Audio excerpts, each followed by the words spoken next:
بسم الله الرحمن الرحيم الحمد لله رب العالمين والصلاة والسلام على رسول الله صلى الله عليه وسلم السلام عليكم ورحمة الله وبركاته ባለፉት ፕሮግራሞቻችን ከፊል የዒባዳ አይነቶችን አይተናል። ዛሬ በአላህ ፈቃድ ዱዓንና እስቲጋታን እናያለን። ዱዓና እስቲጋታ የተከበሩ ዒባዳዎች ናቸው። ባሪያ ወደ ጌታው እጅ ዘርግቶ የሚለምንበት ነው። ተናንሶ ከጌታው የሚከጅልበት ነውና ይህንን እናያለን።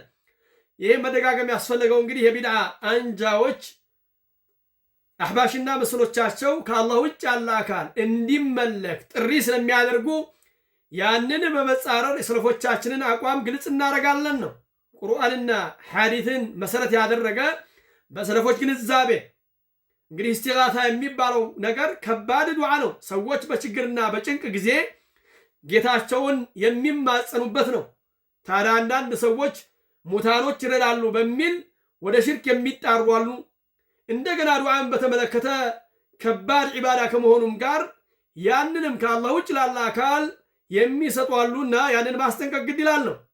ነቢዩ ዓለይሂ ሰላቱ ወሰላም ባልደረቦቻቸውን ሲያስተምሩ ልመና የሚባለው ነገር ዒባዳውን ቀርቶ የሚቻለውን ከሰዎች መጠየቅ የሚባለውን ነገር ያስጠነቅቁ ነበር። ምንድነው ያሉት በሐዲታቸው? ወኢዛ ሰአልተ ፈስአሊላህ ወኢዛ እስተዐንተ ፈስተዒን ቢላህ። መጠየቅ በፈለክ ጊዜ ጌታህን ጠይቅ። እንደገና መረዳት በፈለክ ጊዜ በጌታህ ተረዳ። መታገዝ በፈለክ ጊዜ ወይም በጌታህ ታገዝ። እንግዲህ እገዛ የሰው ልጆች በሚችሉት ከሰው ልጆች እገዛ መጠየቅ የሚቻል ከመሆኑም ጋር ሰዎችን መለመን በሚችሉት ነገር የሚቻል ከመሆኑም ጋር ዓለይሂ ሰላቱ ወሰላም ይህንን ባልደረቦቻቸው አስጠንቀዋል። እንዳውም ፈረስ ወይም ደግሞ ግመል እየጋለቡ ባሉበት ሁኔታ አለንጋቸው ሲወድቅ እንኳን ባልደረቦቻቸውን ስጡን ላለማለት ወርደው ራሳቸው የሚያነሱበት ሁኔታ ነበር። ለምን? ሰዎችን ላለመጠየቅ ከሰው መከጀል ስላለበት፣ መዋረድ መተናነስ ስላለበት በሚችሉት እንኳ ቢሆንም ይህንን ያስጠነቅቁ ነበር። አሁን ግን በተቃራኒው ሰዎች ከሙታኖች እንዲጠይቁ እንዲጠብቁና እርዳታ እንዲጠይቋቸው አህባሽ መሪዎች በግልጽ ቋንቋ ይቻላል ይላሉ። ሙሪዳቸውን ይረዱታል ይላሉ እርዳታ ቢጠይቃቸው። ይሄ እንግዲህ ከባድ ሽርክ ነው፣ ከእስልምና የሚያስወጣ የሆነ ማስረጃችን እኛ ቁርአንና ሐዲስ ነው። ዓለይሂ ሰላቱ ወሰላም እርዳታን በተመለከተ እንኳን አንድ ሙናፊቅ ባስቸገራቸው ጊዜ ተነሱ በነብዩ እንረዳ ብለው ባሉ ጊዜ እርዳታ የሚለውን ነገር ዒባዳ ጋር የተቆራኘ ስላለው ስነ ስርዓት አይደለም በሚል ዓለይሂ ሰላቱ ወሰላም መረዳት በአላህ ነው በሚል በሚችሉት እንኳን ተጠይቀው ዓለይሂ ሰላም ከልክለዋል ነው። ይሄ ሁሉ ምንድነው? ነብዩ ዓለይሂ ሰላም የተውሂድን በር ለመጠበቅ ነው፣ የተውሂድን ጎን ለመጠበቅ ያደረጉት ነው። ስለዚህ መጀመሪያ ዱዓን እናያለን። አላህ ሱብሓነሁ ወተዓላ ምን ይላል?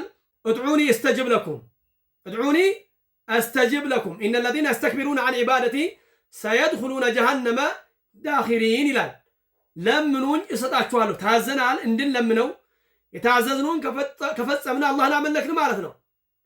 ታዲያ ምን አለ ከዚያ በኋላ? ኢነ ለዚነ የስተክቢሩነ ዐን ዒባደቲ እነኛ እኔን ከማምለክ የሚኩራሩ የሆኑ ሰየድኹሉነ ጀሃነመ ዳኺሪን ጀሃነም ይገባሉ የተዋረዱ ሲሆኑ።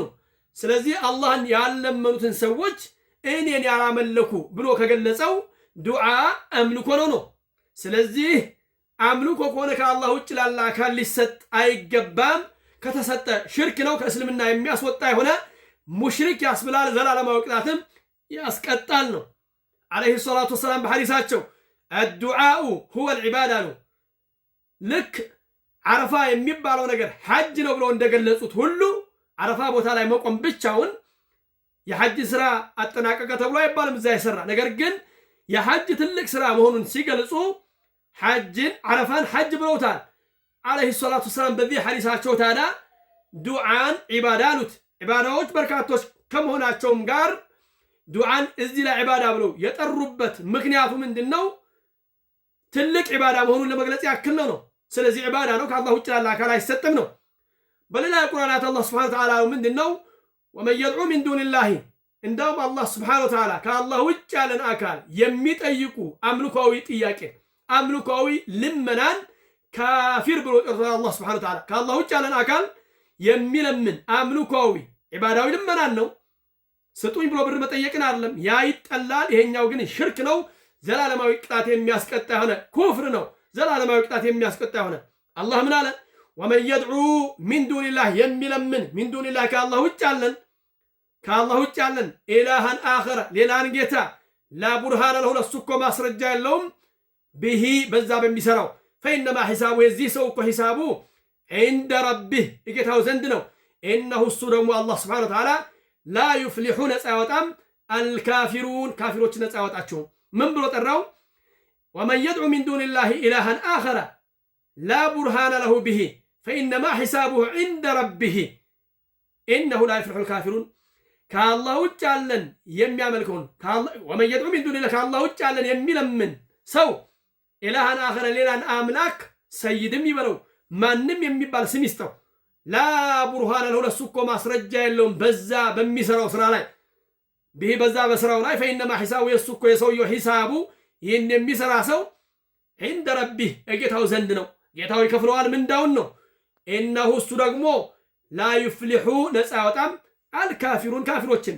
ስለዚህ አላህ ስብሓነሁ ወተዓላ ከአላህ ውጭ ያለን አካል የሚለምን አምልኳዊ ልመናን ካፊር ብሎ ጠርቶታል ማለት ነው። ኢነ ለዚነ እነዚያ በሌላ ቁርአናት ተድዑነ የምትጠሯቸው ሚን ዱኒላህ ከአላህ ውጭ ሱረቱል አዕራፍ ላይ ምን ይላል? ኢነ ለዚነ ተድዑነ እነዚያ እኮ የምትጠሯቸው ሚን ዱኒላህ ከአላህ ውጭ ዒባዱን ባሮች ናቸው። አምሳሉኩም ልክ እንደናንተው የተለያየ ስም ይኖራቸው። አገራችን ላይ የተቀበሩ ትልልቅ ሰዎች የሚባሉ አሉ። ስራቸው ለራሳቸው ነው። ሞተዋል። ከኛ ከጃይ እንጂ እኛ ከነሱ ከጃይ አይደለንም። አበራ ሙዝንበል፣ ሸከና ሁሴን፣ አልከሶ መሰል ሰዎች የተቀበሩ ሰዎች አሉ። እነኝህን ሰዎች እስቲጋሳ የሚጣራለ ልመናም የሚለምን ሊኖር ይችላል። እነኝህን አካሎች መለመን ኩፍር ነው፣ ከእስልምና የሚያስወጣ የሆነ ባሮች ናቸው ብሎ ቢልም ኢነ ለዚነ እንደዚያ ተድዑነ የምትጠሯቸው ሚን ዱኒላህ ከአላህ ውጭ ዒባዱን ባሮች ናቸው። አምሳልኩም ልክ እንደናንተው ፈድዑሁም ጥሯቸው፣ ፈልየስተጂቡ ለኩም እስኪ መልስ ይስጧችሁ ነው። ኢን ኩንቱም ሳዲቂን እውነተኞች ከሆናችሁ እስኪ መልስ ይስጧችሁ። መልስ ሰጪዎች አይደሉም ነው። እነኚህ ሰዎች አካሎች ሌሎች ሀገሮች አሁን ለምሳሌ ሰይድ ከድር ተብሎ ይባላል። አብዱልቃድር ጀይላኒ ያሉ ትልልቅ ሰዎች ከመሆናቸውም ጋር ትልልቅ አላህን የሚፈሩ ሰዎች ከመሆናቸውም ጋር ሙታኖች ናቸው፣ ሊመለኩ አይገባቸውም ነው። ድረሱልኝ ብንላቸው ሊደርሱ አይገቡም፣ ብንጠይቃቸውም አይሰጡንም ነው። አቡልጀበል ይሁን አጠቃላይ ኢትዮጵያ ውስጥ ብዙ ሰዎች ሊኖሩ ይችላሉ፣ የሞቱ ትልልቅ ሰዎች። እነኝህን ሰዎች የሚጠይቅና የሚለምን አለ። እነኝህን መጠየቅ መለመን አምልኳዊ ጥያቄ ነው። ዞሮ ዞሮ ሞተዋል፣ አይሰሙም። እነኝህን ሰዎች መጠየቁ ኩፍር ነው፣ ከእስልምና የሚያስወጣ የሆነ ነው።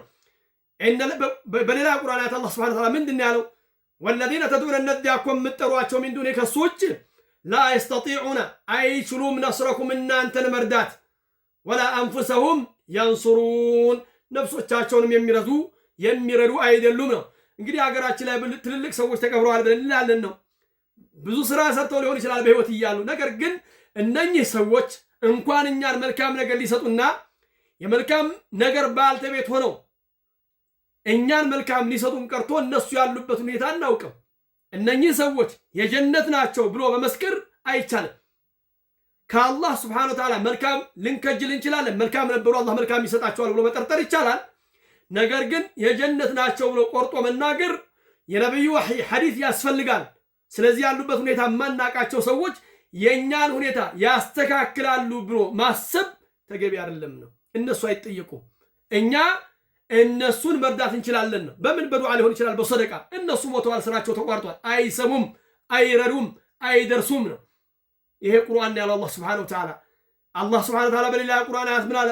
ኢን ተድዑሁም ብትጠሯቸው ብትለምኗቸው ላ የስመዑ ዱዓአኩም ልመናዎቻችሁን አይሰሙም። ይሄ እንግዲህ በሌሎች የቁርአናት ይሄ ቁርአናት የወረደው በሌሎቹ እንኳን ቢሆንም አምነው ነው። ሙታኖችን የሚጠይቅ ሰው ካለ እርዳታ ይረዱኛል ብሎ ይደርሱልኛል ብሎ ሙሪድ ነኝ፣ አይደርሱም፣ አይሰሙም፣ መልስ አይሰጡም፣ ሙታኖች ናቸው። የጠየቁትን የሚሰጥ ጌታ አላህ ስብሓነሁ ወተዓላ ብቻ ነው። እርዳታ ሲጠየቅ መልስ የሚሰጥ አላህ ስብሓነሁ ወተዓላ ብቻ ነው። አለይሂ ሰላቱ ወሰላም እንኳን ይሄ ስልጣን አልተሰጣቸውም፣ ነብይ ናቸው፣ አድራሽ አለይሂ ሰላቱ ወሰላም። ሌላ ቁርአናት ምንድን ያለው? ኢን ተድዑሁም ብትጠሯቸው ላ የስመዑ አይሰሙም፣ ዱዓአኩም ልመናዎቻችሁን አይሰሙም። ወለው ሰሚዑ እንዳው ቢሰሙ እንኳን መስተጃቡ ለኩም ለእናንተ መልስ አይሰጧችሁም። ወየውመል ቂያመት የውመል ቂያማ ቀን የክፍሩነ ይክዳሉ ቢሽርክኩም በእናንተ ማጋራት የሚክዱ ይሆናሉ ነው። ወላ ዩነቢኡከ አይነግርህም ሚስሉ ኸቢር የውስጥ አዋቂን አይነት እንደ አላህ ስብሓነ ወተዓላ የሚነግርህ የለም። ይሄ የቁርአን አያት አላህ ስብሓነ ወተዓላ ነው በእኛ ላይ ማስረጃ አድርጎ ያመጣው። ሊጠየቅ የሚገባ ሊለመን የሚገባ አላህ ስብሓነ ወተዓላ ነው። አምልኮዊ ጥያቄ በችግር ጊዜ ድርቅ በመጣ ጦርነት በመጣ ጊዜ ይህንን እንዲያነሳ የሚጠየቅ አላህ ብቻ ነው። በሌላ ዓለይሂ ሰላቱ ወሰላም በሌላ በሐዲታቸው ምን አሉ? መማተ የሞተ ሰው ወህወ የድዑ እሱ እኮ እየተጣራ እያመለከ እየተጣራ ሚን ዱኒላህ ከአላህ ውጭ ያለን ደኸለና እሳት ገባ።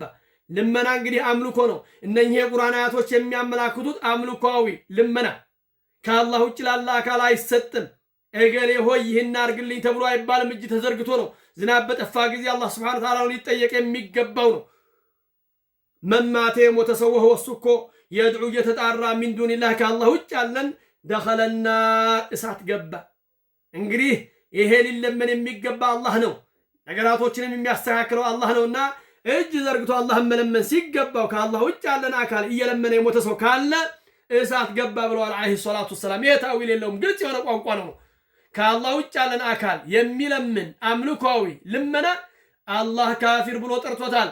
ዓለይሂ ሰላቱ ወሰላም ዘላለማዊ ቅጣት ይቀጣል ብለው ተናግረዋል። ዓለይሂ ሰላቱ ወሰላም ማስጠንቀቅ መጠንቀቅ ግድ ይላል ነው። በሌላ የቁርአን አያት አላህ ሱብሓነሁ ወተዓላ ምንድን ያለው? ወላ ተድዑ አትጣራ ሚን ዱኒላህ ከአላህ ውጭ ያለን ማላ የንፈዑከ የማይጠቅምህን ወላ የድሩከ የማይጎዳህንም ፈኢን ፈዓልተ ብትሰራ ፈኢነከ አንተ ኢዘን በዚህ ጊዜ ሚን አዛሊሚን አይ ሚን አልሙሽሪኪን። አትጣራ ከአላህ ውጭ ያለን አካል እንግዲህ ሰው ችግር ቢደርስበትና መከራ ቢደርስበት እጅ ዘርግቶ ሊጣራ የሚገባው አላህን ብቻ ነው። የሰውን ልጆች ስጡኝ ብሎ በአቅማቸው መጠየቅ አይደለም። ይሄ ይጠላል ሸሪዓ ላይ ዒባዳ አይደለም። ነገር ግን ዒባዳዊ ጥሪ ልመና ለአላህ ብቻ የተገባ ነው። ከአላህ ውጭ ላለ አካል አይሰጥም። ከተሰጠ ሽርክ ነው። ወላ ተድዑ አትጣራ ሚን ዱኒላህ ከአላህ ውጭ ያለን ማላ የንፈዑከ የማይጠቅምህን ወላ የድሩከ የማይጎዳህን ፈኢን ፈዓልተ ብትሰራ ይህንን ከአላህ ውጭ ያለን አካል ብትለምን ብታመልክ ፈኢነከ አንተ ኢዘን በዚህ ጊዜ ሚን አዛሊሚን ከሙሽሪኮች ትሆናለህ ነው። አይ ሚን አልሙሽሪኪን ነው። በሌላ ቁርአን አላህ ሱብሓነሁ ወተዓላ ወመን አضሉ ማን አለ ይበልጥ የጠመመ ይላል። ማን አለ ይበልጥ የጠመመ ጠማማ ሚመን የድዑ ከሚጣራ ሰው በላይ ሚን ዱኒላህ ከአላህ ውጭ ያለን ከሚጣራ ሰው በላይ ማን አለ የጠመመ ነው። አምልኮዊ ጥሪ ዒባዳ ሚን ዱኒላህ ከአላህ ውጭ ያለን መን ላ የስተጂቡ ለሁ ለሱ እኮ መልስ የማይሰጠው የሆነ ኢላ የውሚል ቂያመት እስከ ቂያማ ቀን ወሁም እነሱ እኮ እነዚህ የሚጠሩ የሚለመኑ የሚመለኩ አንዱ ዱዓኢሂም ከነዚህ ሰዎች ልመና ጋፊሉን የዘነጉ ናቸው። ብዙ ሰዎች አሉ ሀገራችን ላይ በጅህልና የሞቱ ሰዎች የሚጠሩ ችግር በደረሰ ጊዜ እስቲጋሳ ይረዳሉ ተብለው የሚጠይቁ። የሚያሳስበው አሳሳቢው ነገር የነሱ ብቻ አይደለም። በጣም የሚያሳዝነው ነገር ተራው ማህበረሰብ ይሄንን ሳያውቀው ከላይ ያሉ መሪዎች የአህባሽ መሪዎች እስቲጋሳ ከአላህ ውጭ ያለን አካል ሙታኖችን መጠየቅ ይቻላል ይላሉ። ሽርክ ነው። ወደ ኋላ እንመለስበታለን ኢንሻአላሁ ተዓላ። ይሄ እንግዲህ ዱዓ ነው። ዱዓ ከአላህ ውጭ ላለ አካል አይሰጥም። ከተሰጠ ሽርክ ነው፣ ከእስልምና የሚያስወጣ የሆነ ማለት ነው።